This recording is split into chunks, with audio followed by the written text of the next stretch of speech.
एक मौलवी साहब ने मुझसे पूछा कि खलीफा वक्त चाहे फासिक फाजिर क्यों न हो, उसके खिलाफ बगावत करना तो खुरूज कहलाता है। आप जो कुछ कर रहे हैं क्या ये शरअन जायज है? मैंने कहा खुरूज तब होता है जब पहले बैत तो की हो। हमने तो पहले ही दिन से इसकी बैत नहीं की।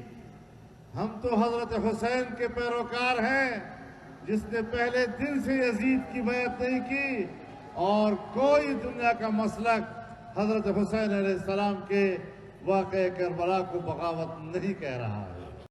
حدثنا عبيد الله بن معاذ العنبري قال حدثنا أبي قال حدثنا عاصم وهو ابن محمد بن زيد عن زيد بن محمد عن نافع أنه قال جاء عبد الله بن عمر إلى عبد الله بن مطيع حين كان من أمر الحرة ما كان زمن يزيد بن معاوية، فقال اطرحوا لأبي عبد الرحمن وسادة، فقال إني لم آتك لأجلس، أتيتك لأحدثك حديثا سمعت رسول الله صلى الله عليه وسلم يقول من خلع يدا من طاعة لقي الله يوم القيامة لا حجة له، ومن مات وليس في عنقه بيعة مات ميتة جاهلية. هذا فيه دليل على وجوب البيعة للإمام على كل حال، وأن من مات وليس في عنقه بيعة فميتته جاهلي، حتى لو كان الإمام ذا معاصي، حتى لو سلط وهو يعمل الفواحش والكبائر، فإن الواجب أن يكون في عنقك بيعة له، لأنك لو لم تفعل لمت ميتة جاهلية. ولكن في عصرنا الآن من الإمام؟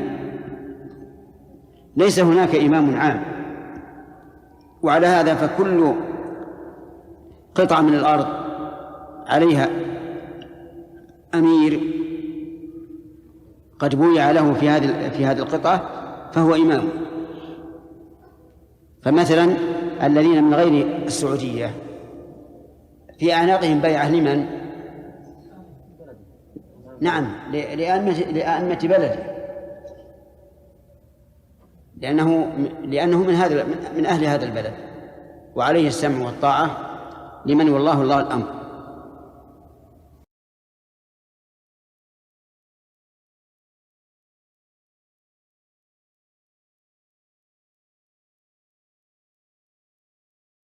هناك من يستدل على جواز الخروج على الحاكم بخروج عبد الله بن الزبير على حجاج وخروج الحسين رضي الله عنه على يزيد كما صح هذا الاستدلال ظاهر.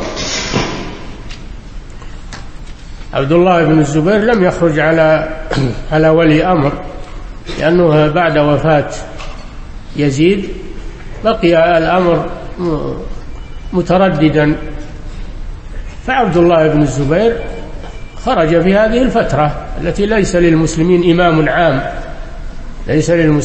إمام عام، وهو صحابي جليل ومجتهد رضي الله عنه، لكنه لم يخرج على إمام عام للمسلمين. الشيء الثاني ما هو خروج إيش؟ الحسين رضي الله عنه.